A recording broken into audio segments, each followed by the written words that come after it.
स्वागत है दोस्तों आपका हमारे चैनल आर के वर्मा में तेनाली रामकृष्ण की नई मजेदार कहानी। दोस्तों, विजयनगर के महाराज कृष्णदेव राय सिंहासन पर विराजमान थे। सभा में तर्क वितर्क चल रहा था। सभासद अपनी अपनी बुद्धि और वाक्पटुता से यह प्रमाणित करने में लगे थे कि व्यक्ति महत्वपूर्ण है क्योंकि वह सृष्टि की विशिष्ट रचना है। प्रकृति में एक से बढ़कर एक जंतु हैं। कोई बहुत छोटा तो कोई बहुत विशाल। कोई अकेला विचरण करता है तो कोई समूह में। कोई इतना शक्तिशाली है कि बड़ा पेड़ उखाड़ डालता है। किसी को पेट भरने के लिए सरसों का एक दाना काफी है और किसी को अपना पेट भरने के लिए किसी बड़े जानवर का शिकार करना पड़ता है। इतनी विचित्रतापूर्ण सृष्टि में एक मनुष्य ही है जिसने अपनी बुद्धि से इन सहस्त्रों कोटि के जीवों की प्रकृति को समझा है और उनसे लाभ लेने की कला में पारंगत हुआ है। हिंस्त्र जानवर शेर को भी उसने अपनी मेधा के बूते पालतू बना लिया है। वह हाथी जैसे विशालकाय जीव पर सवारी करता है। बात व्यक्ति की क्षमता से होते हुए उसके आचार व्यवहार पर उतर आई। तर्क वितर्क का दौर जारी रहा। महाराज कृष्णदेव राय अपने आसन पर बैठे अपने सभासदों की वाक्पटुता और उनके ज्ञान का आनंद उठा रहे थे। महाराज का एक सभासद अपने आसन पर निर्लिप्त भाव मने बैठा था। उसे देखकर ऐसा नहीं लगता था कि वह सभा में चल रही चर्चा के दौर में कोई रुचि रखता हो। महाराज कृष्णदेव राय उसकी ओर कई बार देख चुके थे। उसकी निर्लिप्तता बनी हुई थी। महाराज ने सोचा शायद वह किसी अन्य विषय पर विचार कर रहा है। उन्होंने उसे टोका नहीं। सभा में अब सभासद कुछ और बुलंदी से बोलने लगे थे। एक सभासद ने कहा, कुछ लोग भ्रम में जीते हैं कि अच्छा वस्त्र पहन लेने से ही उन्हें सम्मान मिलने लगेगा। सच तो यह है कि व्यक्ति को सम्मान उसके बाह्य आवरण के कारण नहीं, अपितु आंतरिक गुणों के कारण मिलता है।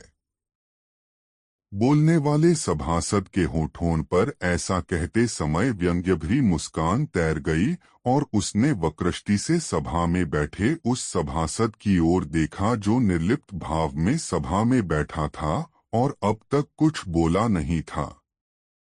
तभी एक दूसरे सभासद ने पूर्ववक्ता की हाँ में हाँ मिलाई और कहने लगा, ठीक कहते हो भाई। इन दिनों यह प्रवृत्ति देखने में आ रही है कि कुछ लोग ललाट पर चंदन लगाकर पंडित या ज्ञानी होने का स्वांग करते हैं।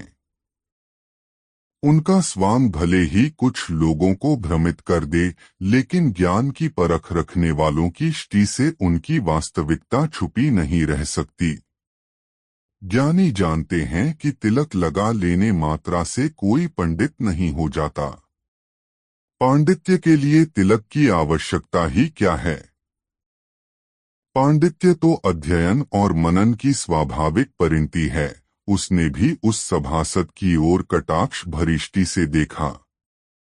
उसे ऐसा करते महाराज कृष्णचंद्र राय ने देख लिया और वे भाप गए कि सभा में इस समय जो विमर्श हो रहा है उसके केंद्र में उनका वह सभासद है जो अब तक मौन बैठा है, निर्लिप्त और निस्पंद सा, मानो इन बातों में कोई सार ही न हो। महाराज अपने इस सभासद की योग्यता के कायल थे। वे जानते थे कि अध्ययन और योग्यता की उसमें कोई कमी नहीं है। उन्हें अपने इस सभासद का मौन खल रहा था। वे चाहते थे कि वह बोले और व्यक्ति के बाह्य आवरण और आंतरिक गुणों पर अपने विचार व्यक्त करे। मगर वह सभासद था कि किसी भी कटाक्ष पर ध्यान नहीं दे रहा था और न किसी के तर्क पर अपनी कोई प्रतिक्रिया ही प्रकट होने दे रहा था। महाराज से रहा नहीं गया।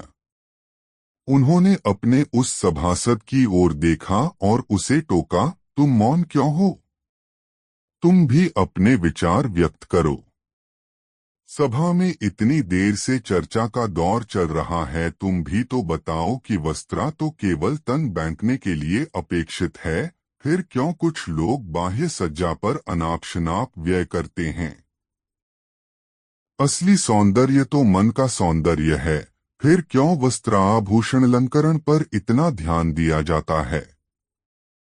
उस सभासद ने अपने आसन से उठकर महाराज के सामने हाथ जोड़ लिए। यह सभासद कोई और नहीं, गुंटूर जिले के गलीपाड़ू ग्राम से विजयनगर आया कृष्ण स्वामी तेनालीराम मुदलियार था, जिसे हाल में ही महाराज ने अपना सभासद बनाया था। महाराज को अभिवादन करने के बाद तेनालीराम ने कहा, महाराज मुझे क्षमा करें, मैं इस सभा में चल रहे विचार विमर्श को गंभीर नहीं मानता। मैं विश्वासपूर्वक कह सकता है कि इन बातों का न तो कोई अर्थ है और न ही ये बातें किसी निष्कर्ष तक पहुंच सकती हैं। मेरी इस धारणा के प्रति आम सहमति भी नहीं हो सकती, क्योंकि प्रायः सभी सभासदों की राय है कि वस्त्रा का प्रयोजन मात्रा तन ढकना होना चाहिए, जबकि मैं ऐसा नहीं मानता। सभा में अभी जो भी बातें हो रही हैं, उसका प्रयोजन मुझे नहीं लगता कि किसी निष्कर्ष पर पहुंचना है। मुझे तो लगता है कि ये बातें केवल बातों के लिए हो रही हैं, जिससे सभा का समय कट जाए। मुझे इस तरह की बातों में कोई रुचि नहीं है, महाराज, जिसके कारण मैं मौन है। महाराज को तेनालीराम से इस तरह के उत्तर की प्रत्याशा नहीं थी, जिसके कारण वे विस्मित हो गए, मगर उन्हें लगा कि उसने जो कुछ भी कहा है वह सच है। फिर भी उनकी उत्सुकता बनी रही कि आखिर इस विषय में तेनालीराम स्वयं क्या सोचता है। इसलिए उन्होंने तेनालीराम से कहा, नहीं तेनालीराम, यह प्रश्न टालने से काम नहीं चलेगा, तुम्हें अपनी राय व्यक्त करनी ही चाहिए। इतने लोगों ने इस प्रसंग में सभा के समक्ष अपनी राय रखी और तुमसे सबकी यही अपेक्षा होनी चाहिए कि तुम भी अपनी सोच से सभा को अवगत कराओगे। जो आज्ञा महाराज, तेनालीराम ने विनम्रतापूर्वक कहा और एक भरपूर टी सभासदों पर डाली। सभा में थोड़ी देर के लिए सन्नाटा सा छा गया। फिर खुसुर फुसुर की आवाजें उभरने लगीं। तेनालीराम सभा में अपने आसन के पास खड़ा था। माथे पर रेशमी साफा बांधे आभिजात्य परिधान में सजे तेनालीराम को देखकर सभासदों की फुसफुसाहटें तेज हो रही थीं। उनमें से कुछ सभासद खींखी करके हंस भी रहे थे। महाराज ने भी सभासदों की फुसफुसाहटों और दबीदबी सी हंसी को सुना और वे समझ गए कि सभासद तेनालीराम के वस्त्र आदि को लक्ष्य करके हंस रहे हैं। महाराज, तेनालीराम ने गंभीर स्वरों में कहना आरंभ किया, परिवेश और परिस्थिति के अनुकूल परिधान पहनना नीति अनुकूल है। समाज में उचित स्थान प्राप्त करने के लिए उचित परिधान का उपयोग करना व्यवहार शास्त्र का प्रारंभिक उपदेश है। व्यक्ति के आंतरिक गुणों का ज्ञान तो तब होता है जब उसे बोलने का अवसर प्राप्त हो, किंतु वस्त्रा तो दूर से ही बतला देता है कि उसे धारण करने वाला व्यक्ति किस उचित आसन का अधिकारी है। तो तुम कहना चाहते हो कि व्यक्ति के आंतरिक गुणों की अपेक्षा उसका बाह्य परिधान अधिक महत्वपूर्ण है? महाराज ने प्रश्न किया और सभासद ही करते हुए हंसने लगे। हंसने वाले सभासद इस बात पर प्रसन्न थे कि महाराज कृष्णदेव राय के प्रश्न में तेनालीराम के विचारों से असहमति के संकेत थे। तेनालीराम उसी सहजता से बोल पड़ा, नहीं महाराज, मैं तो यह कह रहा है कि परिधान के अभाव में व्यक्ति के आंतरिक गुणों की पहचान नहीं हो पाती और व्यक्ति को उपेक्षित होना पड़ता है। महाराज ने विस्मय भरिष्टि से तेनालीराम को देखा। सभासदों ने शोर करते हुए तेनालीराम की टिप्पणी से असहमति जताई। महाराज ने थोड़ी देर तक चुप्पी साधे रखी, फिर धीरे से पूछा, तेनालीराम, सारे सभासद लगता है तुम्हारी राय से सहमत नहीं हैं। क्या अब भी तुम अपनी टिप्पणी पर दृढ़ हो? जी हाँ महाराज, मैंने जो भी कहा उसमें मेरा कुछ भी नहीं, यह आर्ष वचन है और शाश्वत है, चिरंतन है। यह हर युग में ऐसा ही था, है और रहेगा, तेनालीराम ने कहा। तुम इसे प्रमाणित कर सकते हो? महाराज ने पूछा। उचित अवसर पर तेनालीराम ने उत्तर दिया। उस दिन सभा उसी समय विसर्जित हो गई। सभासदों में एक विशेष प्रकार की खुशी थी। उन्हें विश्वास हो गया था कि महाराज तेनालीराम के उत्तर से सहमत नहीं हैं। ये सभासद तेनालीराम के प्रति ईर्ष्या का भाव रखते थे, क्योंकि वह प्रायः बहुमूल्य परिधान पहनकर सभा में आया करता था। विद्वान तो वह था ही। सभा में उसकी टिप्पणियां सबसे भिन्न और सटीक हुआ करती थीं, जिसकी प्रायः महाराज सराहना करते थे। यही कारण था कि सभासदों में तेनालीराम के प्रति ईर्ष्या का भाव था। इस घटना के कुछ दिन बाद विजयनगर में एक समारोह का आयोजन हो रहा था। महाराज कृष्णदेव राय के पिता के जन्मदिवस पर प्रतिवर्ष आयोजित होने वाला यह समारोह इस बार विशेष उल्लास के साथ मनाया जा रहा था, क्योंकि यह वर्ष महाराज कृष्णदेव राय के पिता की शतवार्षिकी जन्मोत्सव का वर्ष था। महाराज स्वयं समारोह की तैयारियों पर दृष्टि रख रहे थे। राजभवन को इस अवसर पर विशेष रूप से सजाया गया था। आमोद प्रमोद के लिए विविध कार्यक्रम चल रहे थे। विजयनगर के सभ्रांत परिवारों को महाराज ने भोजन का आमंत्रण दिया था। कुछ पड़ोसी राजाओं को भी राजनयिक संबंध दृढ़ करने के उद्देश्य से महाराज ने निमंत्रण भेजा था। तेनालीराम सहित सभी सभासदों को महाराज कृष्णदेव राय ने स्वलिखित आमंत्रण पत्र भेजकर जन्मोत्सव समारोह के बाद अपने साथ रात्रि का भोजन करने का न्योता दिया था। सभासदों को राजभवन के द्वार पर पुष्पमाला पहनाकर ससम्मान भोजन कक्ष तक पहुंचाने की विशेष व्यवस्था की गई थी। रंग-बिरंगे परिधानों में सजी-धजी परिचारिकाएं इधर-उधर मंडरा रही थीं। शाम ढल चुकी थी। शरद पूर्णिमा की चांदनी का उजास फैला हुआ था। राजभवन की बगिया में लगी रजनीगंधा की भीनी-भीनी सुगंध से वातावरण महमह कर रहा था। तभी राजभवन के द्वार पर एक विचित्रा सा शोर उभरने लगा। प्रहरी एक भिखमंगे को राजभवन के द्वार से धक्का देकर दूर भगाने में लगे थे और वह भिखमंगा शश व्यक्ति चीख-चीख कर बोल रहा था, मुझे मत भगाओ, मुझे राजभवन के भोजन कक्ष तक पहुंचा दो। मैं भिखमंगा नहीं है, मैं महाराज का आमंत्रित अतिथि हैं। मुझे निरात मत करो, मैं पंडित हैं, काव्यशास्त्रा का ज्ञाता है, मेरे साथ उचित व्यवहार करो। शोर सुनकर महाराज स्वयं राजभवन से बाहर आए और उचटती सीष्टी उस व्यक्ति पर डाली तथा प्रहरियों से कहा, इस आदमी को थोड़ा भोजन देकर यहाँ से दूर भगाओ। अतिथियों के आने का समय हो रहा है। शोर करने वाले व्यक्ति ने महाराज की ओर देखा और मुस्कुराया। चांदनी के उजास में महाराज को उसकी मुस्कान पहचानी सी लगी। मगर महाराज आयोजन की हड़बड़ी में थे, इसलिए उस व्यक्ति पर अधिक ध्यान नहीं दिया और राजभवन में चले गए। प्रहरी उस व्यक्ति को भगाते उससे पहले ही वह व्यक्ति बिना कुछ बोले वहां से चला गया।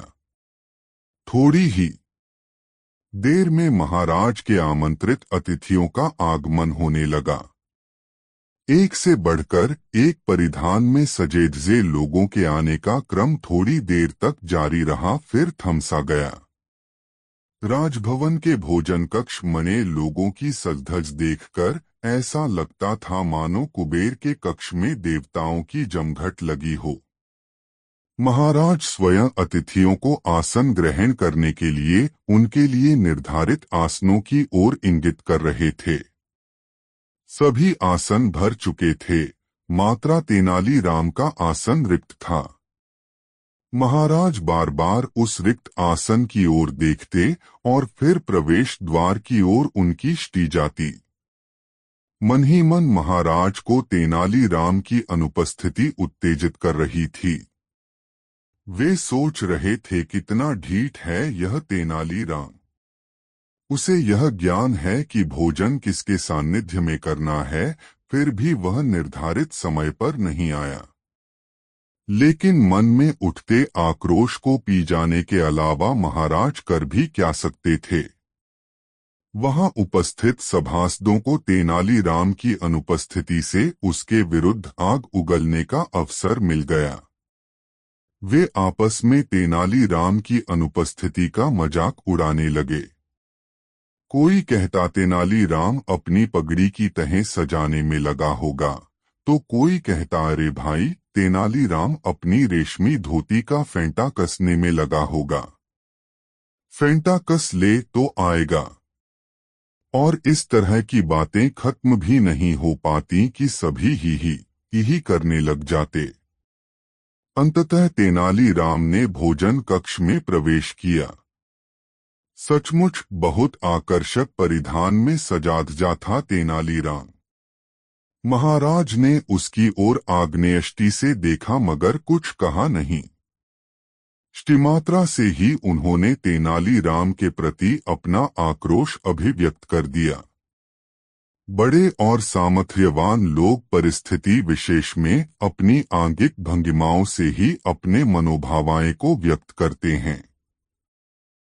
महाराज के मनोभावों को समझते हुए तेनालीराम ने महाराज के सामने हाथ जोड़ लिए और कहा, महाराज क्षमा करें, यहाँ समय पर उपस्थित नहीं हो पाया। महाराज आक्रोश में तो थे ही, तेनालीराम का अनुनय सुनकर उनकी उत्तेजना शांत न रह सकी और व्यंग्योक्ति में प्रकट हुई, हाँ देख रहा है, आपका कुर्ता बहुत चमक रहा है। महाराज की व्यंग्योक्ति सुनकर सारे अतिथि सभासद ठठाकर हंस पड़े। तेनालीराम ने इसी ठहाके के बीच अपना आसन ग्रहण किया। तेनालीराम की ओर महाराज ने देखा तो उसे अतिशय गंभीर पाया। महाराज सोचने लगे कि तेनालीराम के प्रति उन्हें व्यंग्योक्तियों का व्यवहार नहीं करना चाहिए था। क्या पता किस परिस्थिति में था वह। बिना जाने समझे इस तरह का व्यवहार किसी राजा के लिए कदापि शोभनीय नहीं है। यह तो उच्छृंखलता है। हो सकता है कि तेनालीराम किसी संकट में पड़ गया हो जिसके कारण वह समय पर नहीं पहुंच पाया। अभी महाराज ऐसा सोच ही रहे थे कि उनकी आंखों में विस्मय के भाव गहरा गए। उन्होंने देखा कि भोजन स्थल पर तेनालीराम केवल धोती पहने नंगे बदन बैठा हुआ है और उसकी पगड़ी, कुर्ता, फतुहा, गमछा, अंगवस्त्राम भोजन की थाली के चतुर्दिक रखे हुए हैं। सभासद तेनालीराम की ओर देख देख कर मुस्कुरा रहे हैं और आंखों ही आंखों में बतिया रहे हैं कि तेनालीराम का सिर फिर गया है। भोजन परोसा जा चुका था। तेनालीराम की ओर सारे सभासद देख रहे थे। तेनालीराम ने भोजन का एक निवाला उठाया और कुर्ते पर रखते हुए कहा, कुर्ता तू खा। फिर पगड़ी पर एक निवाला रखा और कहा, पगड़ी तू खा। अंगवस्त्राम पर एक निवाला रखा और कहा, अंगवस्त्राम तू खा। तेनालीराम का यह कृत्य महाराज की समझ में नहीं आया। तब उन्होंने तेनालीराम को घूरते हुए कहा, तेनालीराम तुम्हें हो क्या गया है? भोजन के साथ तुम यह क्या कर रहे हो? अपने वस्त्र तुमने क्यों उतार दिए? एक सभासद ने कहा, तेनालीराम का सिर फिर गया है। दूसरे उसकी हाँ में हाँ मिलाने लगे और कहने लगे, कहीं कुर्ता भी भोजन करता है? यह बावलापन नहीं तो और क्या है?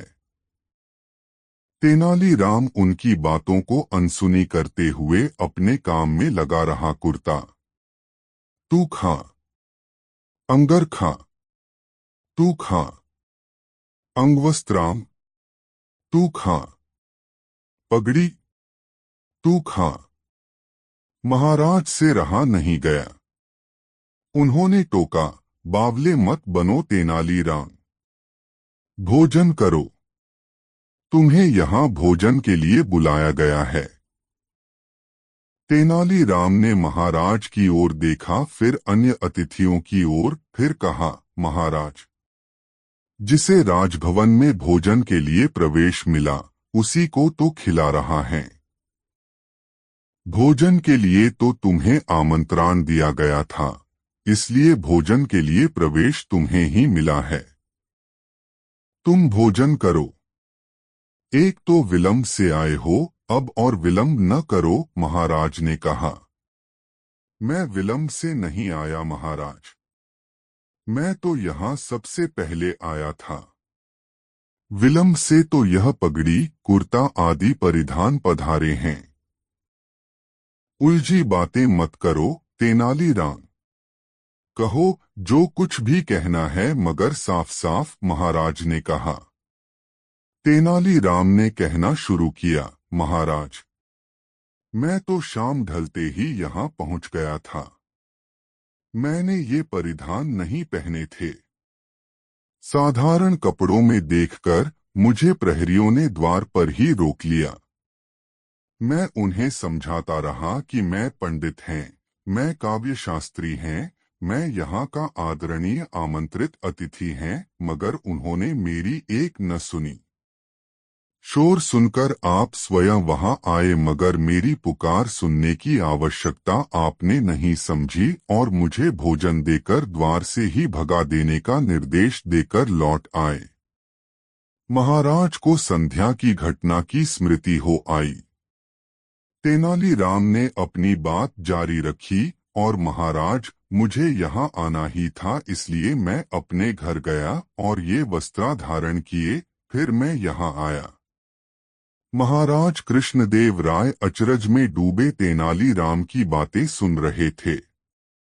तभी एक सभासद ने कहा, तेनालीराम आप जैसे बुद्धिमान व्यक्ति से ऐसी आशा नहीं की जा सकती कि वह ऐसी भूल करेगा। आप राजभवन में आमंत्रित थे। राजभवन की अपनी एक मर्यादा है।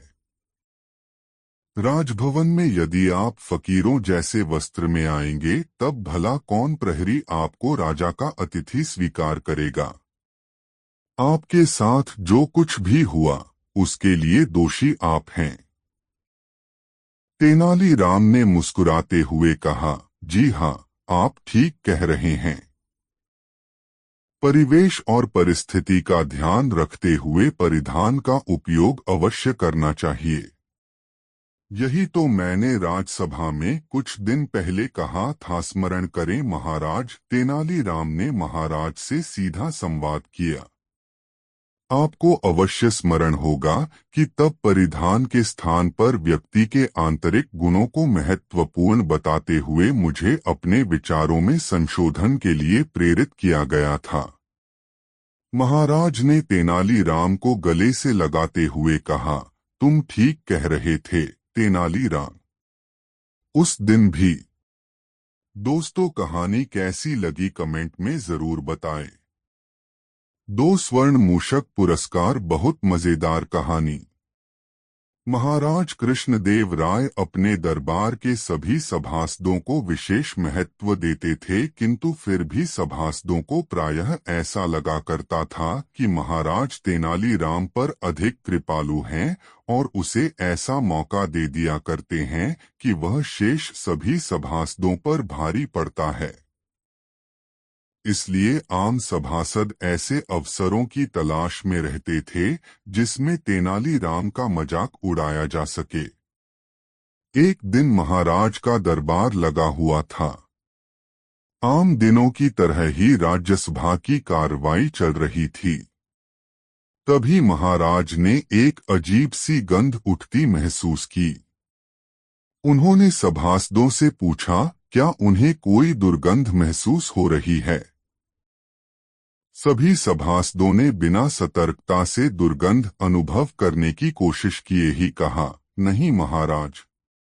लेकिन तेनालीराम अपने आसपास की हवा को महसूस करता हुआ बोला, हाँ महाराज।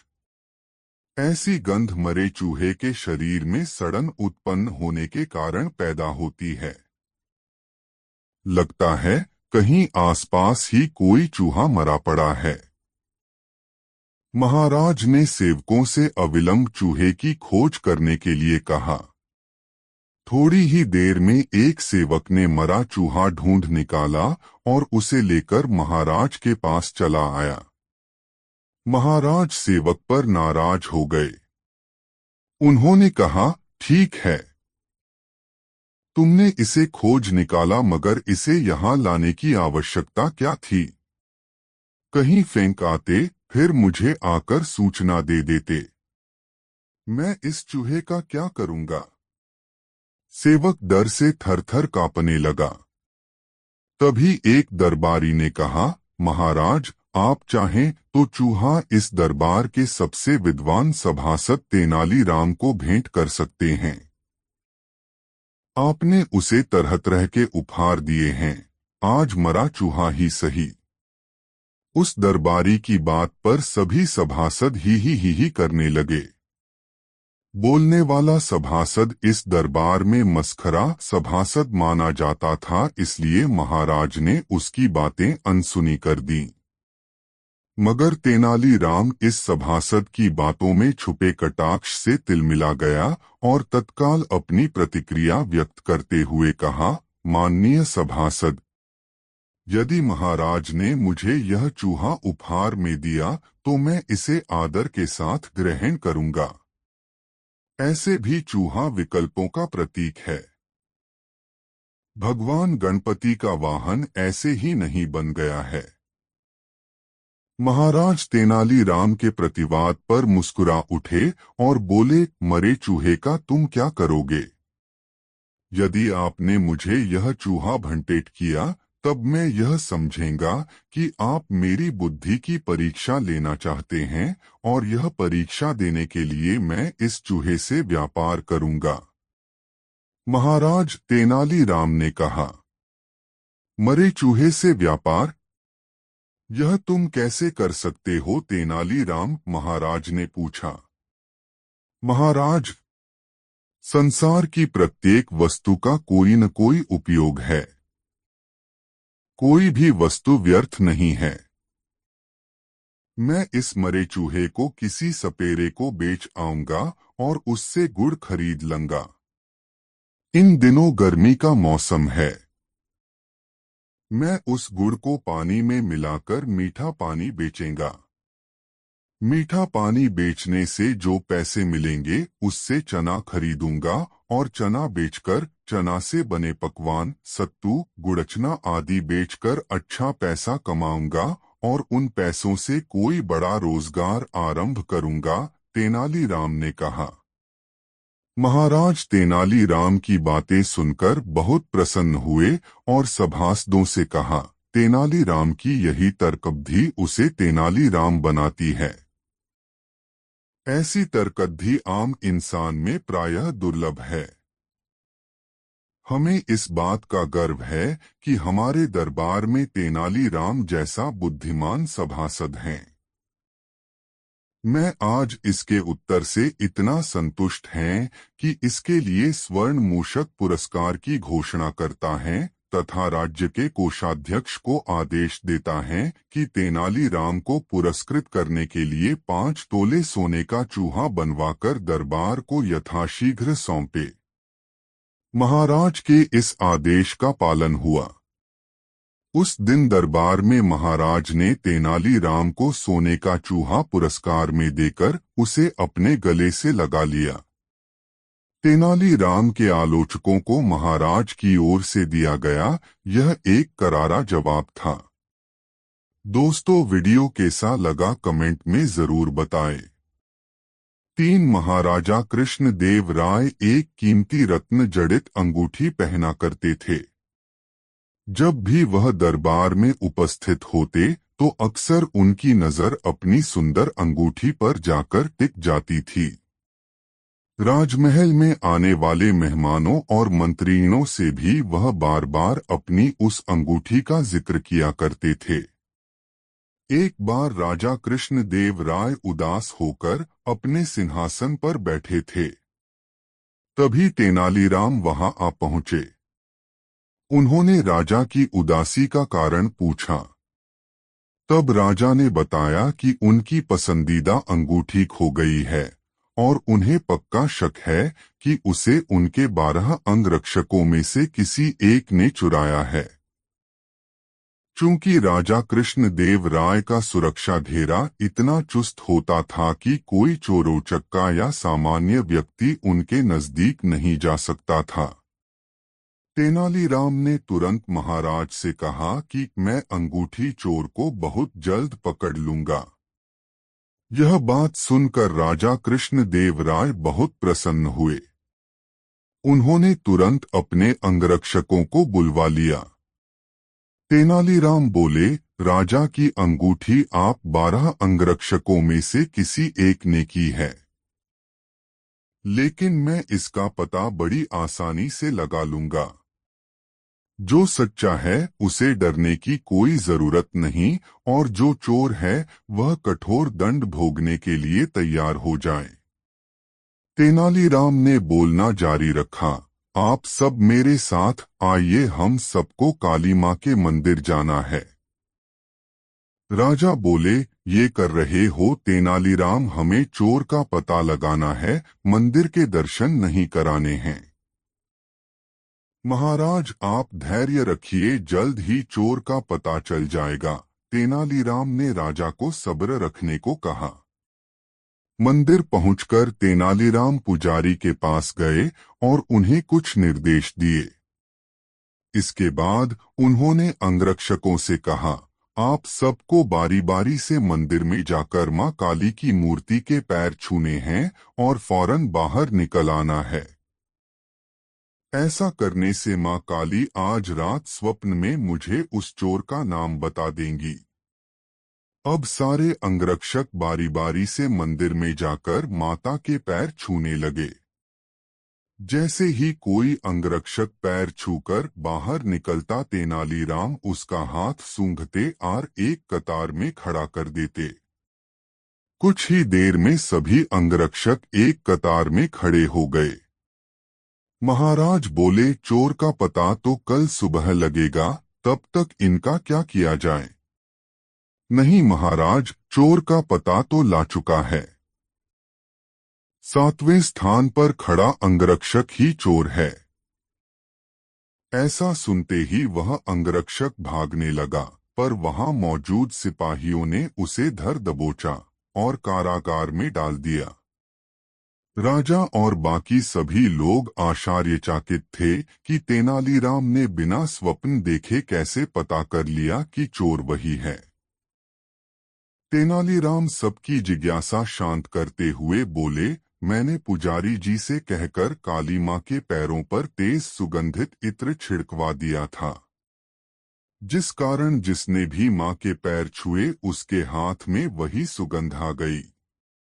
लेकिन जब मैंने 7वें अंगरक्षक के हाथ महके तो उनमें कोई खुशबू नहीं थी। उसने पकड़े जाने के डर से मां काली की मूर्ति के पैर छुए ही नहीं। इसलिए यह साबित हो गया कि उसी के मन में पाप था और वही चोर है। राजा कृष्णदेव राय एक बार फिर तेनालीराम की बुद्धिमत्ता के कायल हो गए और उन्हें स्वर्ण मुद्राओं से सम्मानित किया। दोस्तों, इस वीडियो को लाइक जरूर कर दें। 4 विजयनगर राज्य का अपने पड़ोसी राज्य से मनमुटाव चल रहा था। तेनालीराम के विरोधियों को तेनालीराम के खिलाफ राजा कृष्णदेव राय को भड़काने का यह बड़ा ही सुंदर अवसर जान पड़ा। एक दिन राजा कृष्णदेव राय अपने बगीचे में अकेले बैठे पड़ोसी राज्य की समस्या के बारे में ही सोच रहे थे कि तभी एक दरबारी उनके पास पहुंचा और बड़ी होशियारी से इधर उधर झांकता हुआ राजा के कान के पास मुंह ले जाकर बोला, महाराज, कुछ सुना आपने? नहीं तो डॉट क्या हुआ? राजा चौंके। महाराज, क्षमा करें, पहले जान बख्श देने का वचन दें तो कुछ कहूं। जो भी कहना हो निस्संकोच कहो, डरने की कोई बात नहीं है, राजा ने दरबारी को अभय दान देते हुए कहा। महाराज, तेनालीराम पड़ोसी राजा से मिले हुए हैं। वे हमारे पड़ोसी राजा के साथ हमारे संबंध बिगाड़ना चाहते हैं। क्या बकते हो? राजा गरज कर बोले। मैं तो पहले ही समझ गया था महाराज। तेनालीराम ने आपके ऊपर ऐसा जादू किया हुआ है कि आप उसकी शिकायत सुन ही नहीं सकते, या यूं कहिए कि तेनालीराम की शिकायत आपके कानों को सहन नहीं होती। तेनालीराम राज्य का सच्चा वफादार है। वह कभी राजद्रोह नहीं कर सकता। तुम्हें कहीं से अवश्य ही गलत सूचना मिली है, राजा कृष्णदेव राय ने उस दरबारी से कहा।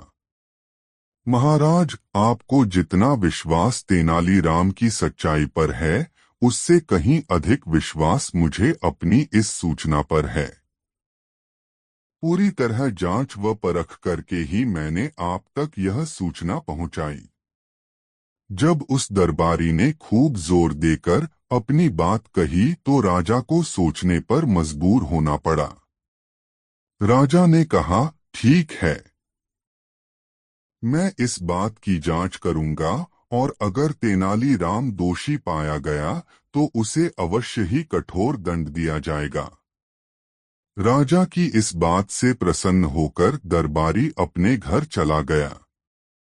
दूसरे दिन कृष्णदेव राय ने तेनालीराम को एकांत में बुलवाया और बोले, तेनालीराम, हमें सूचना मिली है कि तुम हमारे शत्रु राजा से मिलकर हमारे विजयनगर राज्य को दूसरे के अधीन कराना चाहते हो।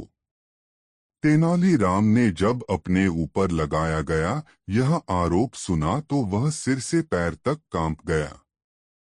वह राजा को इस बात का क्या उत्तर दे, उसे एकाएक यह भी सुझाई नहीं पड़ रहा था। राजा ने जब तेनालीराम को चुप देखा तो वह क्रोध से भभक उठे और बोले, तो तुम्हारे चुप रहने का यही अर्थ लगाया जाए कि तुम अपना अपराध स्वीकार करते हो? यह सुनकर तेनालीराम की आंखों में आंसू आ गए। वह बोला, महाराज की बात काटने का साहस न तो मैंने अब तक किया है और न ही कभी भविष्य में कर सकूंगा। राजा तो क्रोध से भरे हुए थे। तेनालीराम के इस उत्तर से वे और भी भड़क उठे। बोले, तुमने जिस पड़ोसी राजा से सांठगांठ की है, अब उसी के राज्य में जाकर रहो, मेरा राज्य कल ही छोड़ दो। इतने बड़े अपराध की इतना मामूली सजा? तेनालीराम ने राजा से कहा। तुम्हारी अब तक की सेवा को देखते हुए, मेरे तुम्हारे मित्रतापूर्ण संबंधों को देखते हुए तथा तुम्हारे पद की गरिमा को देखते हुए मैं तुम्हें इतना ही दंड देना उचित समझता हूँ। यदि कहीं अपराध किसी और ने किया होता तो मैं उसकी बोटी बोटी नुचवा लेता, राजा ने क्रोध में बिफरते हुए कहा। तेनालीराम ने राजा का फैसला सुना और अपनी सफाई में एक भी शब्द नहीं कहा। बेचारा चुपचाप सिर झुकाकर राजा के सामने से चला गया। दूसरे दिन जब तेनालीराम के विरोधियों ने यह सुना कि तेनालीराम राज्य छोड़कर चला गया है, तो उनकी खुशी की सीमा न रही। वह सब राजा पर अपना प्रभाव बढ़ाने के उपाय सोचने लगे और अपनी पदोन्नति के मंसूबे बांधने लगे। तेनालीराम विजयनगर राज्य के शत्रु राज्य की राजधानी पहुंचा और वहां के राजा से मिला। उसने उस राजा के गुणों का वर्णन छंदबद्ध करके उसे सुनाया। राजा अपनी प्रशंसा सुनकर खुशी से झूम उठा। उसने तेनालीराम से उसका परिचय पूछा। तेनालीराम ने अपना परिचय देते हुए कहा, मैं विजयनगर के राजा कृष्णदेव राय का निजी सचिव तेनालीराम हूँ। उस राजा ने तेनालीराम की बहुत प्रशंसा पहले ही सुन रखी थी, लेकिन तेनालीराम से भेंट का यह पहला अवसर था। उस राजा ने तेनालीराम का भरपूर स्वागत किया। तेनालीराम ने इस स्वागत के लिए राजा को धन्यवाद दिया। राजा बोला, तेनालीराम, राजा कृष्णदेव राय हमें अपना शत्रु मानते हैं, फिर भी तुम हमारे दरबार में निडर होकर कैसे चले आए? तुम तो राजा कृष्णदेव राय के निजी सचिव हो। यहाँ शत्रु के राज्य में तुम्हारा कोई भी अनिष्ट हो सकता है। राजा ने हालांकि सच कहा था। फिर भी तेनालीराम ने मुस्कुराकर कहा, राजन, आप विद्वान हैं, आपके पास अपार शक्ति है। आप सुयोग्य प्रशासक हैं और प्रजा की भलाई चाहने वाले हैं। बिल्कुल ऐसे ही गुण हमारे महाराज में भी हैं। वे आपको अपना शत्रु नहीं, मित्र मानते हैं। आपकी इसी भ्रांति के निवारण के लिए महाराज ने मुझे आपके पास भेजा है। महाराज हमारे दुश्मन नहीं, दोस्त हैं। आश्चर्य से चौंकता हुआ राजा बोला, लेकिन हमारे जासूसों ने तो हमें यह खबर दी थी कि राजा कृष्णदेव राय हमारे राज्य पर हमला करने की तैयारी कर रहे हैं। हाँ राजन, हमारे गुप्तचरों ने हमारे महाराज से यही बात आपके लिए भी कही थी। तभी हमारे महाराज ने मुझे आपके पास भेजा है। युद्ध कभी किसी के लिए लाभकारी हुआ है, जो आप जैसे दो विद्वान राजाओं को लाभकारी होगा, तेनालीराम ने कहा। उस राजा पर तेनालीराम की बातों का असर हुआ। वह बोला, लड़ाई तो मैं भी नहीं चाहता, लेकिन यह बात साबित कैसे हो कि राजा कृष्णदेव राय सच्चे दिल से सुलह के इच्छुक हैं? आप कल ही कुछ उपहार व संधि पत्र देकर अपना एक दूत विजयनगर भेज दें। उस दूत को मैं भी अपना एक पत्र दूंगा। यदि महाराज कृष्णदेव राय आपका उपहार स्वीकार कर लें तो मित्रता समझी जाए, और यदि वे उपहार लौटा दें तो आप मुझे जो चाहे दंड दे दें। लेकिन यह तो मेरी तरफ से सुलह का पैगाम हुआ। यह तो मेरी हेठी मानी जाएगी, राजा ने कहा। लेकिन संधि प्रस्ताव लेकर तो मैं स्वयं आपकी सेवा में उपस्थित हुआ हूँ। पहल तो हमारे राज्य की ओर से है। राजा की समझ में यह बात आ गई। उसने दूसरे ही दिन अपना एक विशेष दूत कुछ उपहार साथ देकर विजयनगर भेज दिया। उधर राजा कृष्णदेव राय को भी यह पता चल चुका था कि तेनालीराम बेकसूर था। उसके विरुद्ध दरबारियों ने आपस में मिलकर झूठी चाल चली थी। इधर जैसे ही शत्रु राजा का दूत बहुमूल्य उपहार लेकर राजा कृष्णदेव राय के पास पहुंचा तो राजा प्रसन्नता से भर उठे। उन्होंने मन ही मन तेनालीराम की बुद्धिमानी की प्रशंसा की और उस दूत के साथ ही अपना मंत्री भी उस राजा के लिए उपहार देकर भेज दिया। राजा कृष्णदेव राय ने अपना एक विशेष पत्र भी उस राजा के नाम लिखा कि तेनालीराम को तुरंत वापस भेज दिया जाए। और जब तेनालीराम वापस विजयनगर पहुंचा तो राजा कृष्णदेव राय ने उसका विशेष स्वागत किया और उसे ढेरों पुरस्कार दिए। जिन दरबारियों ने तेनालीराम के विरुद्ध षड्यंत्र रचा था, वे दरबारी शर्म से पानी पानी हो गए। दोस्तों, इस वीडियो को लाइक जरूर कर दे और वीडियो कैसा लगा कमेंट में जरूर बताएं। 5 राजा कृष्णदेव राय का दरबार लगा हुआ था। महाराज अपने दरबारियों के साथ किसी चर्चा में व्यस्त थे। अचानक से चतुर और चतुराई पर चर्चा चल पड़ी। महाराज कृष्णदेव के दरबार में दरबारियों से लेकर राजगुरु तक तेनालीराम से चिढ़ते थे। तेनालीराम को नीचा दिखाने के उद्देश्य से एक मंत्री ने खड़े होकर कहा, महाराज, आपके इस दरबार में बुद्धिमान और चतुर लोगों की कमी नहीं। यदि अवसर दिया जाए तो हम भी अपनी बुद्धिमानी सिद्ध कर सकते हैं, किंतु क्या मंत्री जी? महाराज कृष्णदेव ने आश्चर्य से पूछा। सेनापति अपने स्थान से उठकर बोला, मैं बताता हूँ महाराज। मंत्री जी क्या कहना चाहते हैं? तेनालीराम के सामने किसी भी दरबारी को अपनी योग्यता सिद्ध करने की प्राथमिकता नहीं दी जाती। हर मामले में तेनालीराम आगे अड़कर चतुराई का श्रेय स्वयं ले जाते हैं। जब तक अन्य लोगों को अवसर नहीं मिलेगा, वे अपनी योग्यता कैसे सिद्ध करेंगे? सेनापति की बात सुनकर महाराज समझ गए कि सभी दरबारी तेनालीराम के विरोध में हैं। महाराज कुछ क्षण के लिए शांत होकर सोचने लगे। तभी उनकी दृष्टि कोने में लगी ठाकुर जी की प्रतिमा पर गई। प्रतिमा के सामने जलती धूप बत्ती को देखकर राजा को सभी दरबारियों की परीक्षा लेने का उपाय सूझ गया।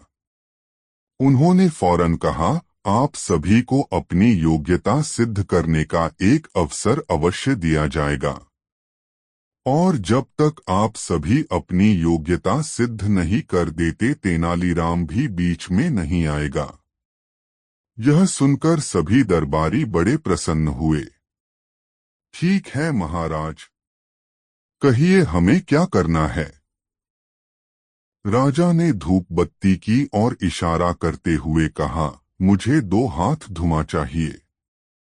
जो भी दरबारी ऐसा कर पाया उसे तेनालीराम से भी अधिक बुद्धिमान और चतुर समझा जाएगा। राजा कृष्णदेव की बात सुनकर सभी दरबारी आपस में फुसफुसाने लगे कि यह कैसा मूर्खतापूर्ण कार्य है। भला धुआं भी कभी नापा जा सकता है। एक एक कर सभी दरबारी अपनी अपनी युक्ति लगाकर धुआं नापने में लग गए। कोई दोनों हाथों में धुआं नापने की कोशिश करता, किंतु धुआं हाथों से निकल लहराता हुआ ऊपर की तरफ निकल जाता। सभी ने भरपूर कोशिश की, लेकिन कोई भी 2 हाथ धुआं महाराज को न दे सका। जब सभी दरबारी थक कर बैठ गए तो एक दरबारी बोला, महाराज, धुआं नापना हमारी दृष्टि में असंभव कार्य है। हाँ, यदि तेनालीराम ऐसा कर पाए तो हम उसे अपने से भी चतुर मान लेंगे, किंतु वह ऐसा नहीं कर पाए तो आप उसे हमारे समान ही समझेंगे। राजा मंद मंद मुस्कुराते हुए बोले, क्यों तेनाली, क्या तुम्हें यह चुनौती स्वीकार है? तेनालीराम ने अपने स्थान से उठकर सिर झुकाते हुए कहा, अन्नदाता, मैंने सदैव आपके आदेश का पालन किया है। इस बार भी अवश्य करूंगा। तेनालीराम ने एक सेवक को बुलाकर उसके कान में कुछ शब्द कहे। सेवक तुरंत दरबार से चला गया। अब तो दरबार में सन्नाटा छा गया। सभी यह देखने के लिए उत्सुक थे कि कैसे तेनालीराम राजा को 2 हाथ धुआं देता है। तभी सेवक शीशे की बनी 2 हाथ लंबी नली लेकर दरबार में हाजिर हुआ। तेनालीराम ने उस नली का मुंह धूप बत्ती से निकलते धुएं पर लगा दिया। थोड़ी ही देर में शीशे की नली धुएं से भर गई और तेनाली ने नली के मुहर पर कपड़ा लगा दिया और उसे महाराज की ओर करते हुए कहा, महाराज ये लीजिए 2 हाथ धुआं। यह देख महाराज के चेहरे पर मुस्कुराहट आ गई और उन्होंने तेनाली से नली ले ली और दरबारियों की तरफ देखा। सबके सिर नीचे झुके हुए थे। लेकिन दरबार में कुछ दरबारी ऐसे भी थे जो तेनालीराम के पक्ष में थे। उन सब की आंखों में भी तेनाली के लिए प्रशंसा के भाव थे। तेनालीराम की बुद्धिमानी और चतुराई देख राजा बोले, अब तो आप मान गए होंगे कि तेनालीराम की बराबरी कोई नहीं कर सकता। दरबारी भला क्या बोलते, वो सब चुप सुनते रहे। दोस्तों, वीडियो को लाइक जरूर कर दे और कमेंट में बताएं कहानी कैसी लगी। 3 महाराजा कृष्णदेव राय एक कीमती रत्न जड़ित अंगूठी पहना करते थे। जब भी वह दरबार में उपस्थित होते तो अक्सर उनकी नजर अपनी सुंदर अंगूठी पर जाकर टिक जाती थी। राजमहल में आने वाले मेहमानों और मंत्रियों से भी वह बार बार अपनी उस अंगूठी का जिक्र किया करते थे। एक बार राजा कृष्णदेव राय उदास होकर अपने सिंहासन पर बैठे थे। तभी तेनालीराम वहां आ पहुंचे। उन्होंने राजा की उदासी का कारण पूछा। तब राजा ने बताया कि उनकी पसंदीदा अंगूठी खो गई है और उन्हें पक्का शक है कि उसे उनके 12 अंगरक्षकों में से किसी एक ने चुराया है। चूंकि राजा कृष्णदेव राय का सुरक्षा घेरा इतना चुस्त होता था कि कोई चोरोचक्का या सामान्य व्यक्ति उनके नजदीक नहीं जा सकता था। तेनालीराम ने तुरंत महाराज से कहा कि मैं अंगूठी चोर को बहुत जल्द पकड़ लूंगा। यह बात सुनकर राजा कृष्णदेव राय बहुत प्रसन्न हुए। उन्होंने तुरंत अपने अंगरक्षकों को बुलवा लिया। तेनालीराम बोले, राजा की अंगूठी आप 12 अंगरक्षकों में से किसी एक ने की है, लेकिन मैं इसका पता बड़ी आसानी से लगा लूंगा। जो सच्चा है उसे डरने की कोई जरूरत नहीं और जो चोर है वह कठोर दंड भोगने के लिए तैयार हो जाए। तेनालीराम ने बोलना जारी रखा, आप सब मेरे साथ आइए, हम सबको काली मां के मंदिर जाना है।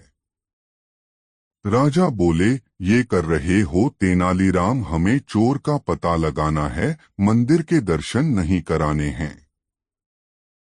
महाराज आप धैर्य रखिए, जल्द ही चोर का पता चल जाएगा। तेनालीराम ने राजा को सब्र रखने को कहा। मंदिर पहुंचकर तेनालीराम पुजारी के पास गए और उन्हें कुछ निर्देश दिए।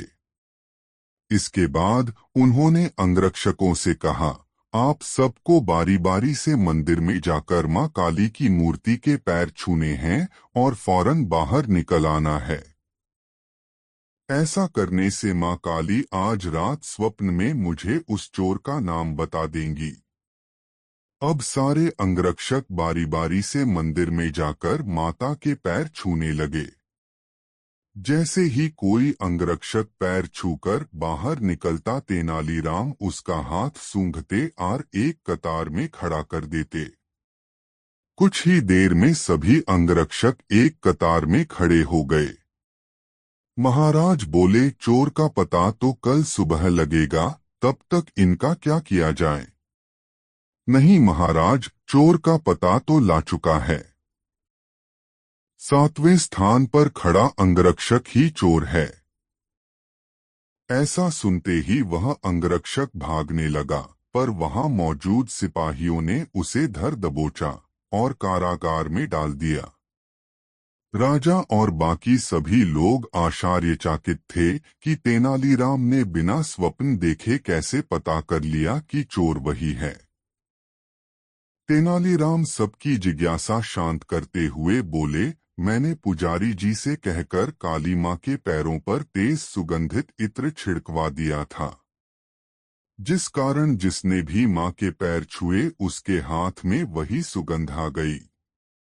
लेकिन जब मैंने 7वें अंगरक्षक के हाथ महके तो उनमें कोई खुशबू नहीं थी। उसने पकड़े जाने के डर से माँ काली की मूर्ति के पैर छुए ही नहीं। इसलिए यह साबित हो गया कि उसी के मन में पाप था और वही चोर है। राजा कृष्णदेव राय एक बार फिर तेनालीराम की बुद्धिमत्ता के कायल हो गए और उन्हें स्वर्ण मुद्राओं से सम्मानित किया। दोस्तों, इस वीडियो को लाइक जरूर कर दे और वीडियो कैसा लगा कमेंट में जरूर बताएं। 4 राजा कृष्णदेव राय के निजी बगीचे में बैंगन के पौधे थे जो बिना बीज के थे। राजा की आज्ञा के बिना न तो कोई उस बगीचे में जा सकता था, न ही कोई फल तोड़ सकता था। राजा कृष्णदेव राय के अतिरिक्त किसी ने वे बैंगन नहीं चखे थे। एक दिन राजा कृष्णदेव राय ने सभी दरबारियों को राजमहल में दावत पर बुलाया। दावत में बिना बीज वाले 49 बैंगनों का सालन भी बना था। तेनालीराम को वह इतना पसंद आया कि घर लौटकर भी वह उसी की बात करता रहा। तेनाली से उन बैंगनों की इतनी तारीफ सुनकर उसकी पत्नी ने भी बैंगन खाने की इच्छा प्रकट की। लेकिन मैं वे बैंगन तुम्हारे लिए कैसे ला सकता हूँ?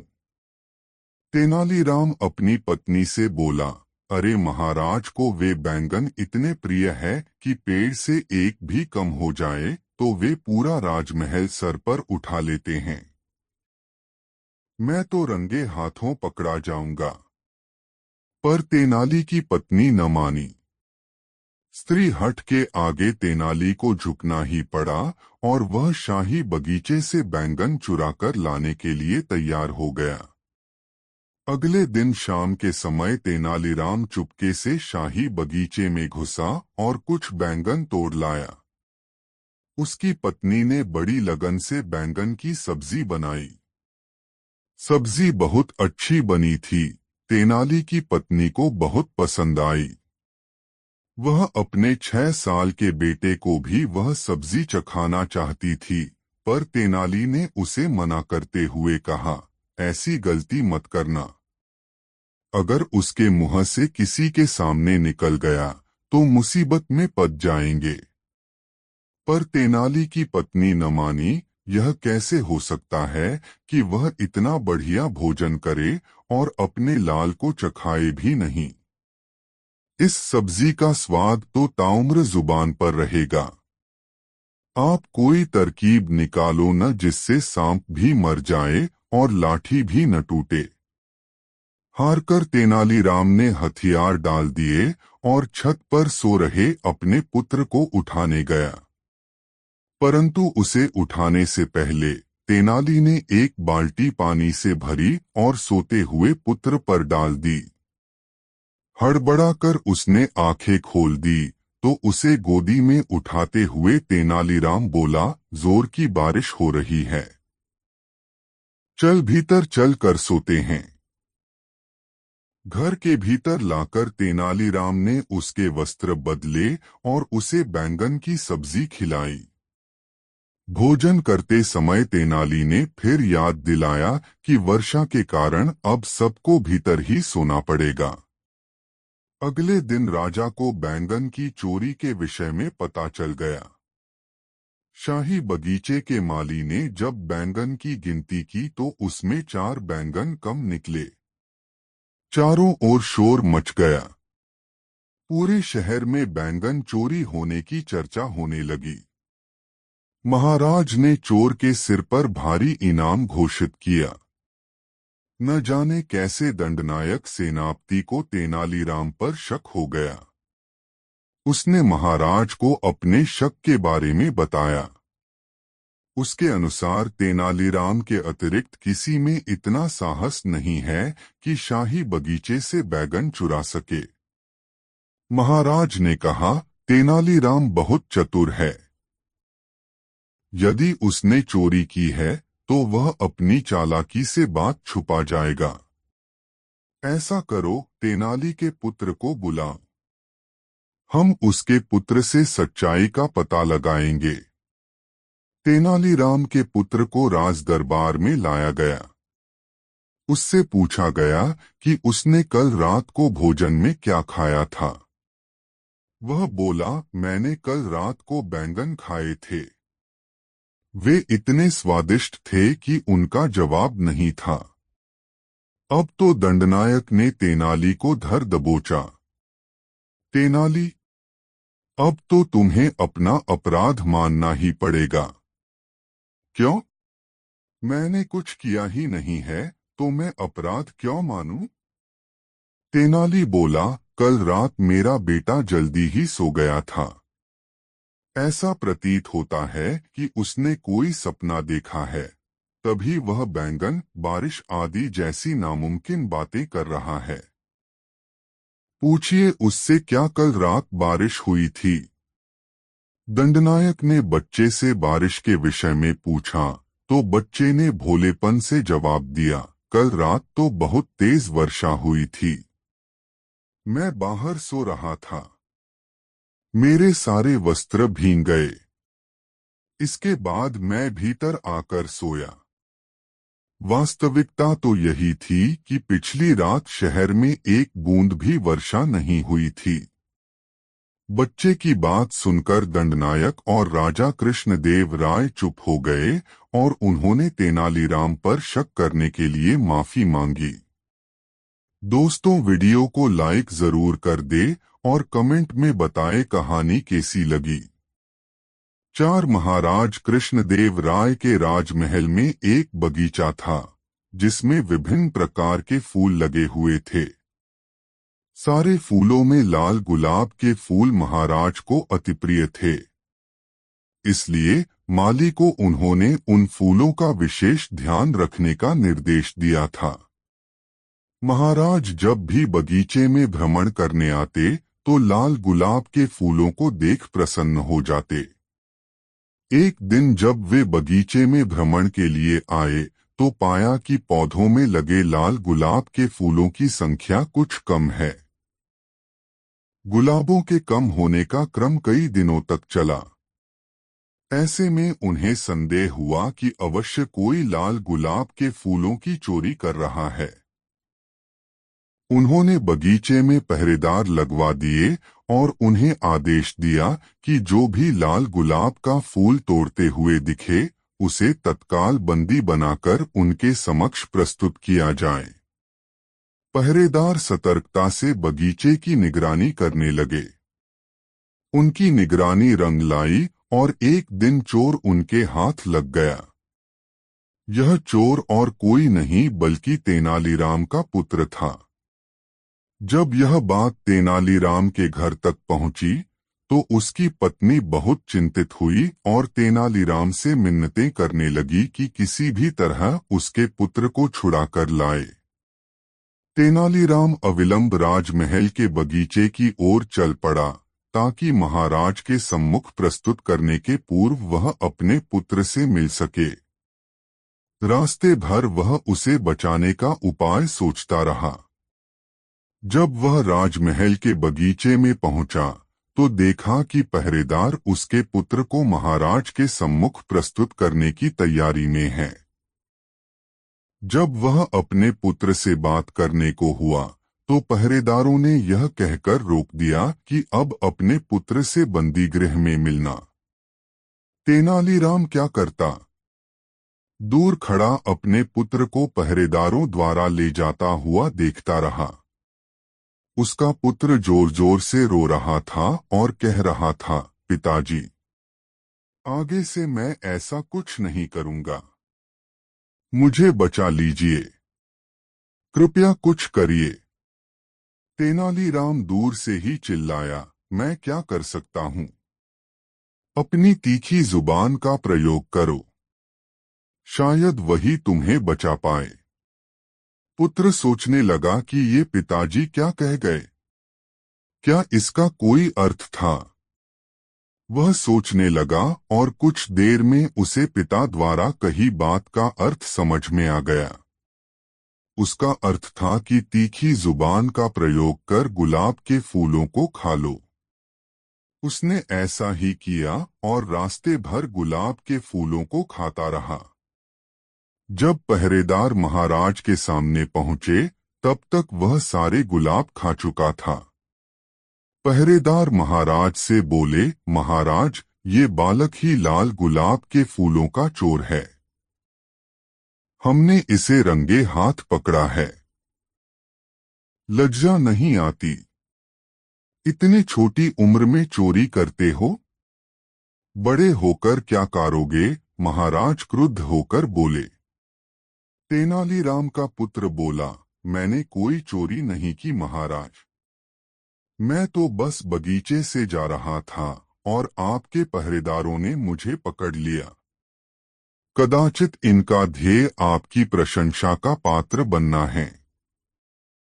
किंतु महाराज, इसमें मुझ निर्दोष को सजा क्यों? अगर मैंने गुलाब चुराए होते तो मेरे पास गुलाब भी होते। लेकिन देखिए, मेरे हाथ खाली है। महाराज ने देखा कि उसके हाथ में कोई गुलाब नहीं है। पहरेदार भी चकित थे कि सारे गुलाब कहाँ नदारद हो गए। रास्ते में अपनी धुन में वे ध्यान नहीं दे पाए कि कब तेनाली का पुत्र सारे गुलाब चट कर गया। अब बिना प्रमाण के यह साबित करना असंभव था कि वह गुलाब चोर हैं। महाराज पहरेदारों को फटकारने लगे, एक निर्दोष बालक को तुम कैसे पकड़ लाए? इसे अपराधी सिद्ध करने का क्या प्रमाण है तुम्हारे पास?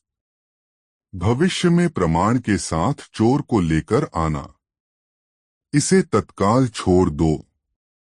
तेनालीराम के पुत्र को छोड़ दिया गया।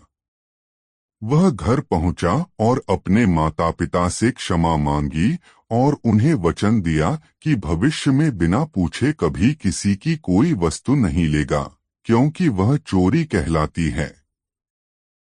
तेनालीराम ने उसे क्षमा कर दिया। दोस्तों, वीडियो को एक लाइक जरूर कर दे। 5 दोस्तों, एक बार की बात है, उन दिनों तेनालीराम की आर्थिक स्थिति ठीक नहीं चल रही थी। विवश होकर उसे महाराज कृष्णदेव राय से कर्ज लेना पड़ा। कर्ज लेते समय उसने महाराज को वचन दिया कि वह शीघ्र कर्ज चुका देगा। दिन गुजरते गए। तेनालीराम की आर्थिक स्थिति कुछ बेहतर अवश्य हुई, किंतु इतनी नहीं कि वह महाराज का कर्ज उतार सके। वह कर्ज को लेकर परेशान रहने लगा। उस परेशानी के 2 हल थे। एक कि वह किसी तरह महाराज का कर्ज उतार दे दो, किसी तरह उसे कर्ज से मुक्ति मिल जाए। दूसरा हल उसे ज्यादा उचित प्रतीत हो रहा था। लेकिन वह महाराज से कहे तो कहे कैसे कि वे उसका कर्ज माफ कर दें। बहुत सोच विचार कर उसने एक योजना बनाई और इस योजना में अपनी पत्नी को भी शामिल कर लिया। फिर एक दिन उसने अपनी पत्नी के माध्यम से महाराज को संदेश भिजवाया कि उसका स्वास्थ्य ठीक नहीं है, इसलिए वह कुछ दिन दरबार में उपस्थित नहीं हो पाएगा। संदेश भिजवाने के बाद उसने दरबार जाना बंद कर दिया। कई दिन बीत गए। तेनालीराम के दरबार न आने पर महाराज को चिंता हुई कि कहीं उसका स्वास्थ्य अधिक खराब तो नहीं हो गया, और उन्होंने तेनालीराम के स्वास्थ्य की जानकारी लेने उसके घर जाने का निर्णय लिया। एक शाम महाराज तेनालीराम के घर पहुंच गए।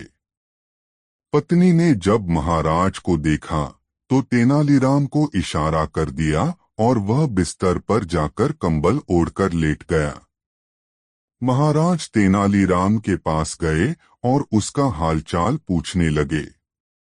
तेनालीराम तो कुछ न बोला, लेकिन पत्नी बोल पड़ी, महाराज, जब से आपसे कर्ज लिया है तब से परेशान रहते हैं। आपका कर्ज चुकाना तो चाहते हैं, लेकिन चुका नहीं पा रहे हैं। कर्ज के बोझ की चिंता इन्हें अंदर ही अंदर खाई जा रही है। इस कारण ये बीमार पड़ गए हैं। अरे, इतनी सी बात की इतनी चिंता करने की क्या आवश्यकता थी तेनालीराम? चलो, मैं तुम्हें कर्ज के बोझ से मुक्त करता हूँ। चिंता छोड़ो और स्वस्थ हो जाओ, तेनालीराम को सांत्वना देते हुए महाराज बोले। ये सुनना था कि तेनालीराम कंबल फेंक तुरंत उठ बैठा और मुस्कुराते हुए बोला, आपका बहुत बहुत धन्यवाद महाराज। तेनालीराम को स्वस्थ देख महाराज बहुत क्रोधित हुए और बोले, ये क्या तेनालीराम, तुम तो स्वस्थ हो, इसका अर्थ है कि कर्ज से मुक्त होने के लिए तुम बीमारी का बहाना कर रहे थे। तुम्हारा इतना साहस, तुम दंड के पात्र हो। तेनालीराम ने हाथ जोड़ लिए और भोलेपन से बोला, महाराज, मैंने कोई बहाना नहीं किया। मैं सच में कर्ज के बोझ से बीमार पड़ गया था, लेकिन जैसे ही आपके मुझे उस बोझ से मुक्त किया, मैं स्वस्थ हो गया। महाराज क्या कहते? तेनालीराम की चतुराई और भोलेपन के मिश्रण ने उन्हें निःशब्द कर दिया था। दोस्तों, वीडियो को लाइक जरूर कर देना, कमेंट में बात वीडियो कैसा लगा। 7 राजा कृष्णदेव राय के जन्मदिन के अवसर राजमहल में बहुत बड़े भोज का आयोजन किया गया। पड़ोसी राज्य के कई मित्र राजा उस शुभ अवसर पर महाराज को बधाई देने पहुंचे और उन्हें एक से बढ़कर एक बेशकीमती उपहार दिए। सभी उपहारों में महाराज को सबसे ज्यादा प्रिय 4 फूलदान थे। वे रत्नजड़ित फूलदान कला का उत्कृष्ट नमूना थे। महाराज ने उन्हें अपने शयन कक्ष में रखवाया और एक सेवक को उनके उचित रखरखाव की जिम्मेदारी सौंप दी। सेवक पूरी सावधानी से उन फूलदानों की साफ-सफाई किया करता था। उसे पता था कि महाराज को वे फूलदान कितने प्रिय थे। यदि उसकी असावधानी से उन्हें कुछ भी नुकसान हुआ तो फिर उसकी खैर नहीं। किंतु एक दिन जो नहीं होना था वह हो गया। सफाई करते समय उन 4 फूलदानों में से एक फूलदान सेवक के हाथ से फिसलकर नीचे गिरा और चकनाचूर हो गया। डर के मारे उनकी जान सूख गई। लेकिन यह बात न छिपनी थी और न ही छिपी। महाराज को जब फूलदान टूटने की खबर मिली तो वे आग बबूला हो गए। उन्होंने उस सेवक को फांसी पर लटका देने का आदेश दे दिया। वह सेवक बहुत रोया, बहुत मिन्नतें की, लेकिन महाराज टस से मस न हुए। अगले दिन सेवक को फांसी पर लटकाया जाना था।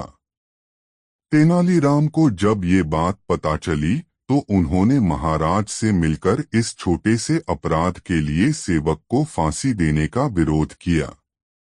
लेकिन महाराज इतने अधिक क्रोधित थे कि उन्होंने तेनालीराम की बात अनसुनी कर दी। महाराज को समझाने में विफल होने के बाद तेनालीराम बंदीगृह में उस सेवक से मिलने पहुंचे। सेवक तेनालीराम को देख अपने प्राणों की रक्षा के लिए गिड़गिड़ाने लगा। तेनालीराम उसे दिलासा देते हुए बोले, विश्वास करो, तुम्हें कुछ नहीं होगा। बस फांसी के पूर्व जैसा मैं कहूं वैसा ही करना। तेनालीराम सेवक के कान में कुछ कहकर वहां से चले गए। अगले दिन सेवक को फांसी से पूर्व महाराज के सामने ले जाया गया। महाराज ने उससे उसकी अंतिम इच्छा पूछी तो वह बोला, महाराज, मेरी अंतिम इच्छा बचे हुए 3 फूलदानों को देखने की है।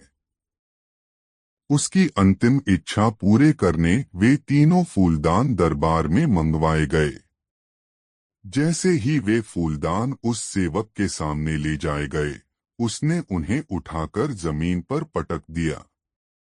तीनों फूलदानों के टुकड़े जमीन पर बिखर गए। अपने प्रिय फूलदानों का ये हश्र देख महाराज का क्रोध 7वें आसमान पर पहुंच गया। वे चीख पड़े, ये तुमने क्या कर दिया मूर्ख? इन फूलदानों को तुमने क्यों तोड़ा? महाराज, मेरे हाथों जब एक फूलदान टूटा तो मुझे मृत्युदंड मिला। जब ये 3 फूलदान टूटेंगे तब भी किसी न किसी को मृत्युदंड मिलेगा। मैंने इन्हें तोड़कर उन लोगों के प्राण बचा लिए हैं, क्योंकि मनुष्य के प्राण से बढ़कर और कुछ भी नहीं। सेवक हाथ जोड़कर बोला। यह बात सुनकर महाराज में समझ आया कि अपने क्रोध के वशीभूत होकर वह क्या अनिष्ट करने वाले थे। उन्होंने सेवक को छोड़ देने का आदेश दिया और उससे पूछा, किसके कहने पर तुमने से ऐसा किया? सेवक ने तेनालीराम का नाम लिया। महाराज तेनालीराम से बोले, तेनालीराम, हम तुमसे बहुत प्रसन्न हैं। क्रोध के आवेश में लिया गया निर्णय कभी किसी के साथ न्याय नहीं कर सकता। आज तुमने हमारे हाथों अन्याय होने से बचा लिया। दोस्तों, कहानी कैसे लाइक कमेंट में जरूर बताएं। 4 दोस्तों, महाराज कृष्णदेव राय कभी कभी तेनालीराम को साथ लेकर विजयनगर की प्रजा का दुख सुख जानने के उद्देश्य से भ्रमण के लिए निकल जाते थे। ऐसे भ्रमण के समय दोनों आम नागरिकों जैसे परिधान में रहते थे। एक दिन महाराज ने कहा, तेनालीराम, राजकाज की समरसता से बड़ी ऊब हो रही है। क्यों न हम लोग 2-4 दिनों के लिए कहीं भ्रमण के लिए निकल जाएं। इससे समरसता भी दूर होगी और हम लोग अपनी प्रजा की वास्तविक स्थितियों को भी समझ पाएंगे। तेनालीराम भला महाराज की बातों का क्या विरोध करता। वह तुरंत तैयार हो गया। कार्यक्रम तय हो गया। उस दिन तेनालीराम यात्रा की तैयारी के लिए अपने घर चला गया। दूसरे दिन यात्रा आरंभ होनी थी, इसलिए तेनालीराम ने आनन फानन में अपनी तैयारियां पूरी कर ली। उसने थैले में कुछ कपड़े रखे, जेब में कुछ मुद्राएं रखीं, जूतों को साफ किया, घोड़े को नहला धुलाकर उसकी मालिश की। हो गई उसकी तैयारी पूरी। ऐसे भी वह महाराज के साथ जा रहा था, इसलिए राह व्यय आदि की चिंता उसे नहीं करनी थी। फिर भी उसने कुछ पैसे अपने साथ रख लिए थे, यह सोचकर कि पता नहीं कब पैसों की आवश्यकता पड़ जाए। तेनालीराम का मानना था कि पैसों का कोई विकल्प नहीं होता। पैसों का काम पैसे से ही पूरा हो सकता है। दूसरे दिन वह महाराज के साथ राज्य भ्रमण के लिए निकल पड़ा, यानी उन दोनों की यात्रा प्रारंभ हो गई। यात्रा के दौरान महाराज तेनालीराम से प्रायः कुछ बातें किया करते थे। उनकी बातों में कई प्रकार की जिज्ञासाएं हुआ करती थीं। इस बार यात्रा का पहला पड़ाव एक नगर की धर्मशाला में था।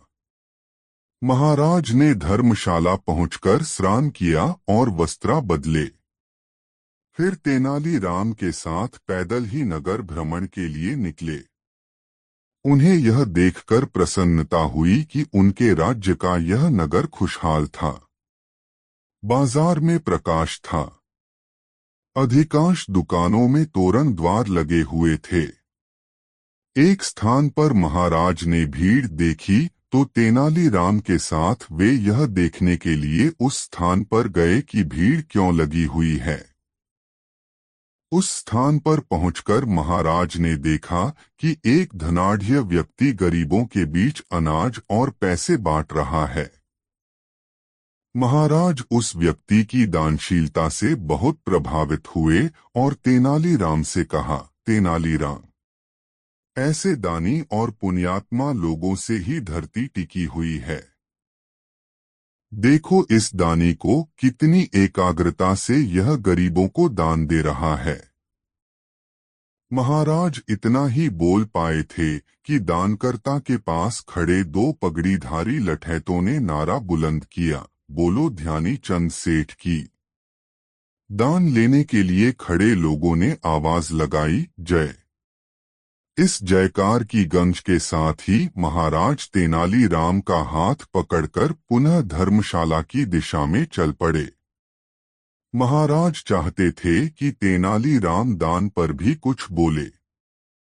जिस तरह लोगों ने उस सेठ के लिए जयकार किया था, उससे महाराज के मन में भी इच्छा हो गई थी कि कभी वे भी गरीबों की बस्ती में जाएंगे और उनकी सहायता के लिए अन्न और द्रव्य दान करेंगे, तब लोग उनके लिए भी ऐसे ही जयघोष करेंगे।